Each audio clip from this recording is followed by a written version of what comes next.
Okay, welcome all of you for this class. Today in this class, I proved two important theorems. Theorems are on convergence of improper integrals of product of two functions. Product of two functions. And from examination point of view, the proofs are important as well as the problems on this topic are repeatedly asked in the examination. Two theorems are there. First is Abel's test, then Dirichlet's test. Now see what does Abel's test says. Abel's test has two conditions here. First is pi is bounded and monotonic in a to infinity. Pi is bounded and monotonic in a to infinity, and a to infinity fx dx is convergent. Two functions are there. Pi is bounded and monotonic, a to infinity fx is convergent. Then the product fx into pi x, a to infinity fx into pi x is convergent. Now to prove this, we use mainly second mean value theorem of integral calculus. I have written here what is second mean value theorem of integral calculus. In the Riemann integration we have studied proof of this and also we have solved some problems on this. What does theorem states? If two functions a to fx pi x, a to b fx dx, a to b pi x dx both exist and pi is monotonic in AB, then there exists xi belongs to AB, in between AB or may be equal to A, also be equal to B, may be equal to B, such that a to b fx into pi x is pi of a to xi plus pi of b, xi to b fx dx. We use these theorem, second mean value theorem of integral calculus. Now to start with the proof, what is given here? Given pi is monotonic and bounded in a to infinity. In a to infinity. Pi is bounded and monotonic. Therefore, it is integrable. It is integrable in a to t. Integrable in a to t. Because using properties of integrable functions, every monotonic function is integrable. We have studied this one. Every monotonic function is integrable. Therefore, pi is integrable for all t greater than or equal to a. Therefore, integral a to t pi of x dx exists. So the first thing is, since pi is bounded and monotonic, it is integrable in a to t, that is a to t pi x dx exists. And it is given a to infinity fx dx is convergent. What do you mean by a to infinity fx dx is convergent? Limit a to t fx dx at t tends to infinity exists. Therefore, by second mean value theorem of integral calculus,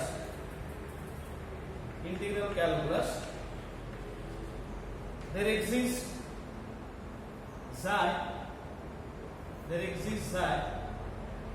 greater than 0 and it is xi is greater than t1 or equal to t1, less than or equal to t2, such that integral t1 to t2 f of x into pi of x dx is pi of t1 into t1 to xi fx dx plus pi of t2 xi to t2 fx dx. We take this as 1. This is from second mean value theorem of integral calculus. Understand? Since pi is monotonic, bounded, it is integrable, and it is already given a to infinity fx dx is convergent, means integral a to t fx dx exists. So we can apply second mean value theorem. What is second mean value theorem? Pi is monotonic and both integral a to b of pi x dx, a to b f x dx exist. Then there exists xi, so that xi belongs to ab means xi is greater than or equal to a, less than or equal to b. Xi is greater than or equal to t1, less than or equal to t2. Bounds here. We have this one. We have applied second mean value theorem of integral calculus. Now we use again the conditions here. What is the condition? Since phi of x is bounded, phi of x is less than or equal to a for all x belongs to a to t. Correct? A to t. For all x belongs to a to t.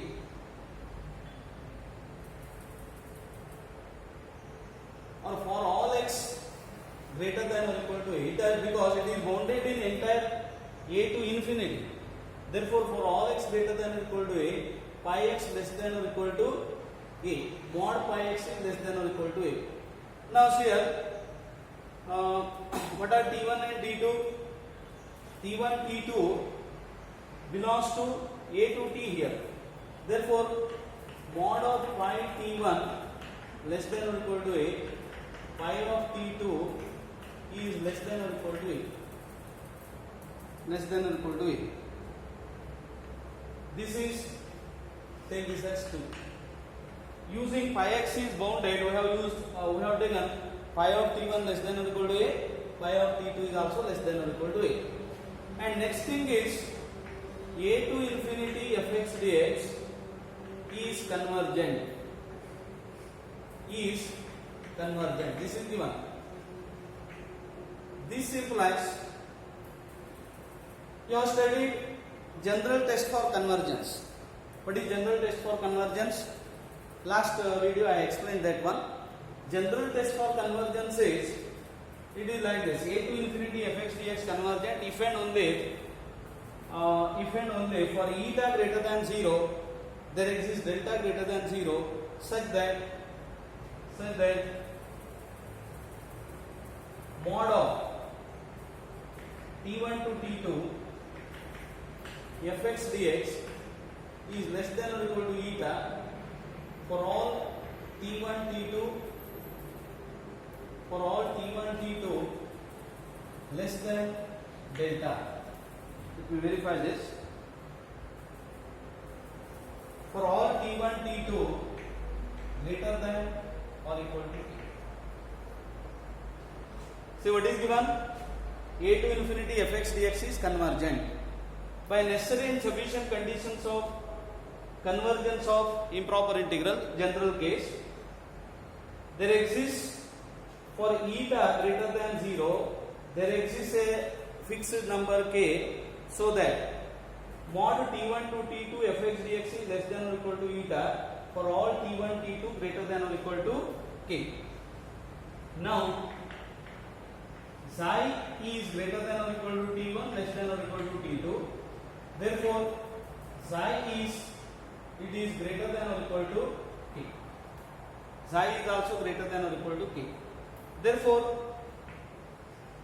using this, mod of t1 to psi f of x dx is less than or equal to eta by 2a. Instead of eta, we take eta by 2a. Eta is arbitrary. Eta by 2a.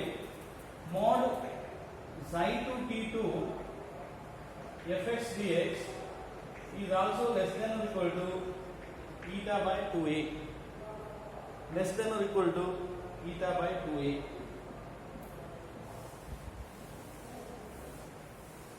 Now see what happened here.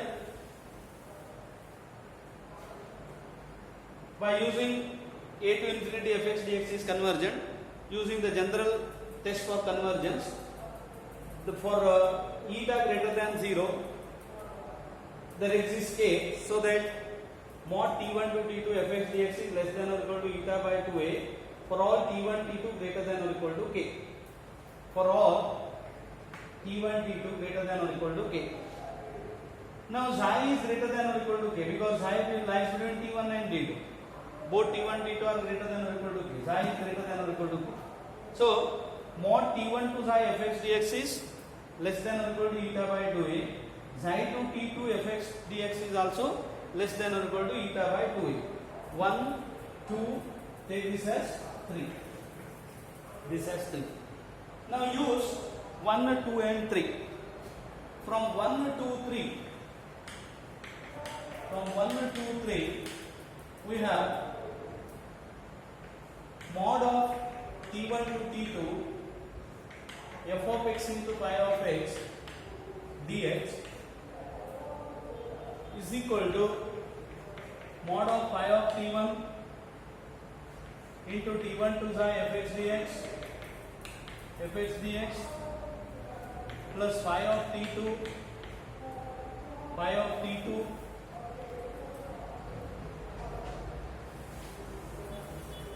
pi of t2 integral xi to t2 fx dx by taking mod on this one, taking mod. But this is less than or equal to mod pi of t1 into t1 to xi fx dx mod plus mod pi of t2 into mod xi to t2 fx dx. Now use that 2 and 3. From 2, what is mod pi of t1 less than or equal to 8? What is xi t1 to xi fx dx? Mod t1 to xi fx dx is less than eta by 2a. Plus again it is less than a, less than or equal to a, and it is eta by 2a. So it is less than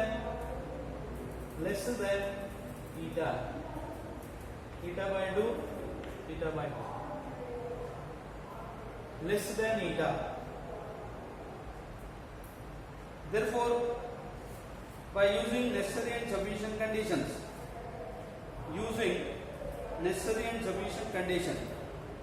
t1 to t2 fx dx is less than eta by 2a. Make this less than, not equal to, make this correction, not equal to, less than eta by 2a. Therefore, mod t1 to t2 fx into pi x dx is less than eta for all t1 t2 greater than or equal to k. For all t1 t2 greater than or equal to k. Now using the necessary and sufficient conditions of integrability, necessary and sufficient condition of convergence, t1 to t2 fx into pi x dx is less than eta for all t1 t2 greater than or equal to k means this a to infinity fx into pi x dx converges. This is called Abel's test. Abel's test for convergence. I think all of you followed the proof of this. Proof is like this. We divide the proof into 3 steps. 1, 2, 3 steps. Proof is important. I explain once again. We divide the proof into 3 steps. First thing is, what is given? Pi is monotonic and bounded. Every monotonic function is integrable. Therefore, a to t fx dx exists. First condition. Second, a to infinity fx dx exists. That is given, means converges. Means a to t fx dx exists. A to t pi x dx exists. Now we apply second mean value theorem. This is step 1. Apply second mean value theorem. Take this as 1. And using pi x is bounded, mod pi x is less than or equal to 8. Since t1 t2 belongs to t1 t2, they belongs to a to t, mod pi of t1 less than or equal to a, pi of t2 is also less than or equal to a. This is one important step. This is first step, second step. Third step is a to infinity fx dx converges by using the necessary and sufficient conditions. A to infinity fx dx converges means for eta greater than 0, there exists T1, T2, there exists K, so that T1 to T2 fx dx is less than eta by 2a for all T1, T2 greater than or equal to K. This is one important step. 3 steps are there. But what is xi here? It lies between T1 and T2, or may be equal to T1 or T2. Therefore, mod T1 to xi fx dx is less than eta by 2a. Xi to T2 fx dx is also less than eta by 2a. Therefore, using 1, 2, 3, we have taken mod here. What is phi of T1 from 2? Less than a. Phi of T2 is less than or equal to a. But this mod T1 to xi fx dx is less than eta by 2. This is less than eta by 2. So, this T1 to T2 fx into pi x dx mod is less than eta for all T1, T2 greater than or equal to K. What does this imply? A to infinity fx into pi x dx is convergent. This is the theorem.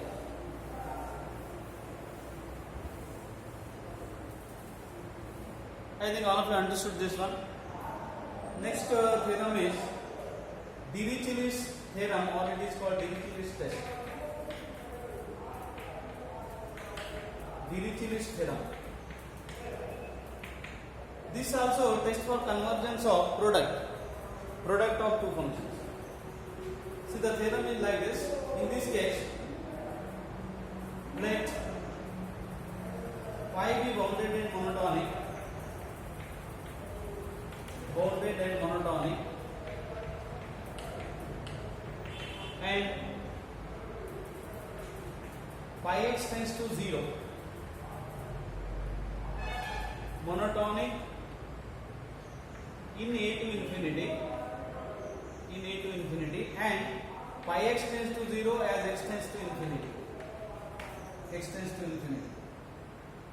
Let a to t fx dx is bounded. Then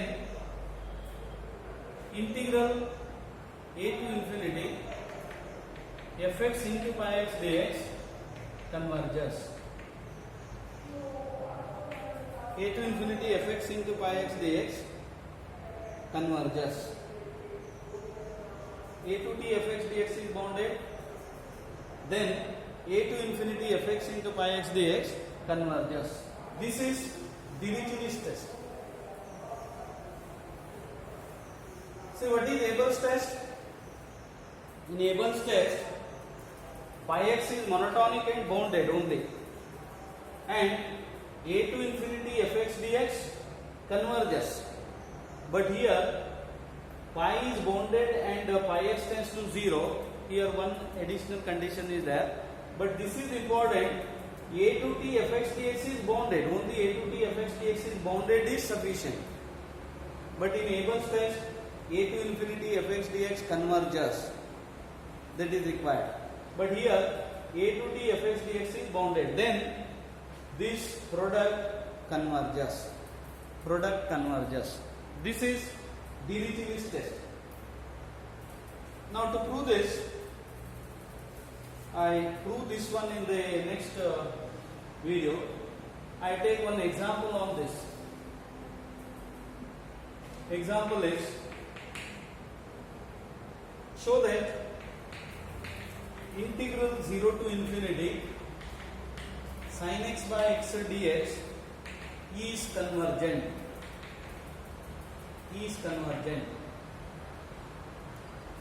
Now we use Dirichlet's theorem or Dirichlet's test here. First you have to verify whether we can apply Dirichlet's test. When you can apply Dirichlet's test, if the conditions are satisfied. Now here 0 is not a point of discontinuity.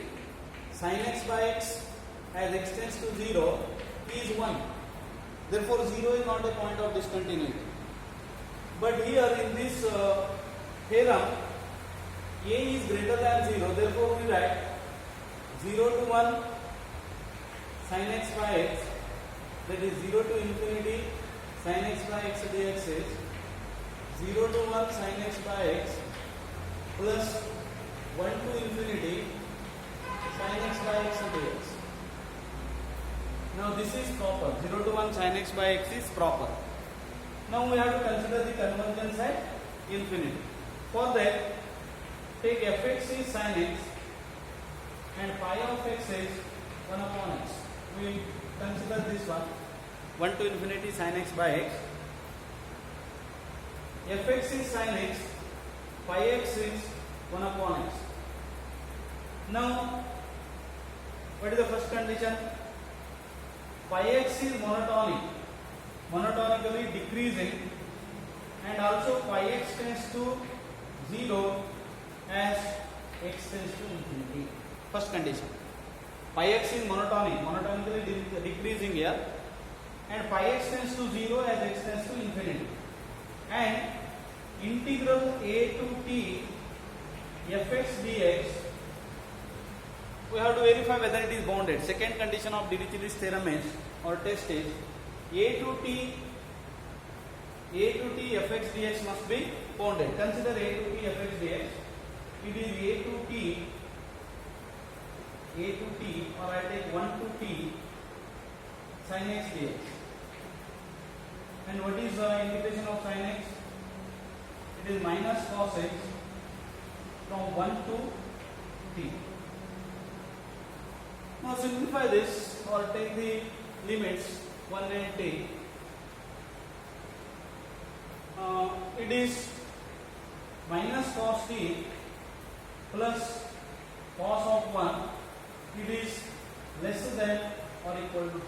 So a to t fx dx is bounded, and phi x is monotonic and tends to 0 as x tends to infinity.